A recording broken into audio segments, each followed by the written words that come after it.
طے کا ہے. نیشنل انٹرسٹ یہ بھی ہو سکتا ہے کہ ہم اور پیسہ کمائیں. نیشنل انٹرسٹ ملٹری سے لنکڈ بھی ہو سکتا ہے, جیسے کہ رشیا نے کرائمیا کو فوجی طاقت کے ذریعے اپنے ساتھ ملا لیا تھا. اسی طرح امریکہ نے ملٹری کے ذریعے اپنے نیشنل انٹرسٹ کو پورا کیا اور عراق کو کے اوپر دھاوا بول کے اس کے تیل کے اوپر قابض ہو گیا. کہتا وہ یہ ہے کہ ٹیررزم ہے, لیکن اصل بات یہی ہے کہ وہ اس کے تیل کے اوپر قابض ہے. So national interest can be very dangerous and evil in nature as well. National interest cultural بھی ہو سکتے ہیں, جیسے کہ آپ اپنی قومی زبان کو پروموٹ کرنا, اپنی قومی سوچ کو, اپنی قومی آئیڈیالوجی کو پروموٹ کرنا. اسی طرح نیشنل انٹرسٹ جو ہیں وہ ڈپلومیسی کے ذریعے بھی کانفلکٹ کو اوائڈ کرنے کا ایک ذریعہ بن جاتے ہیں. لیکن ساتھ ہی ساتھ نیشنل انٹرسٹ کبھی کبھار ریسورسز کے لیے جنگوں کا باعث بھی بن جاتے ہیں. اوور آل یہ ایک اچھی چیز بھی ہو سکتی ہے, لیکن اوور آل ایک بری چیز بھی ہو سکتی ہے. جیسے کہ ہم دیکھتے ہیں کہ جرمنی اور نازی نے 2 لاکھ یورپینز کو مروا دیا کیونکہ وہ اپنے نیشنل انٹرسٹ کو پروموٹ کرنا چاہتے تھے, اور اس پروموشن کے لیے اپنے نیشنل انٹرسٹ کے لیے انہوں نے قتل و غارت اور ہیومن رائٹس وائلیشنز کمٹ کی. اسی طرح ایک اور ایگزامپل یہ بھی ہے کہ روانڈا جو کہ ایک ملک تھا, وہاں 2 قومیں تھیں, ایک کا نام تھا ہوتوز اور دوسری کا نام تھا ٹوٹسی.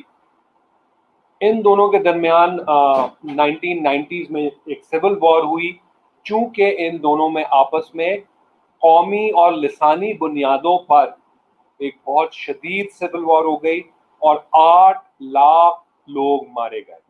زیادہ تر ٹوٹسیز مارے گئے کیونکہ ٹوٹسیز کمزور تھے اور ہوٹوز اسٹرانگ تھے, لیکن بہرحال روانڈا کو ایز اے نیشن شدید نقصان اٹھانا پڑا.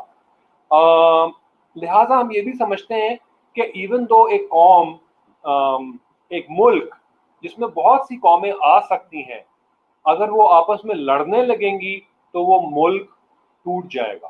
جیسا کہ ہم نے 1971 میں دیکھا کہ بنگلہ دیش ٹوٹ کے پاکستان سے ایک الگ ملک بن گیا. ایسٹ پاکستان اور ویسٹ پاکستان کا تصور ختم ہو گیا اور صرف ویسٹ پاکستان بچ گیا جو کہ کرنٹ پاکستان ہے. لہذا nationalism can be a very dangerous thing.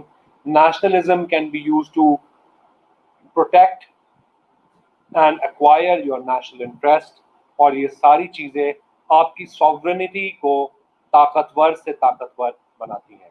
I hope in today's lecture آپ نے نیشنل انٹرسٹ کو, نیشنلٹی کو اور سوورنٹی کو کنیکٹ کرنا سیکھا ہوگا, اور ان تینوں کو جدا جدا رکھ کے دیکھنا بھی سیکھا ہوگا. اسی کے ساتھ آج کا لیکچر کلوز کرتے ہیں. If you have any questions, do let us know. Have a good day. Assalamu alaikum.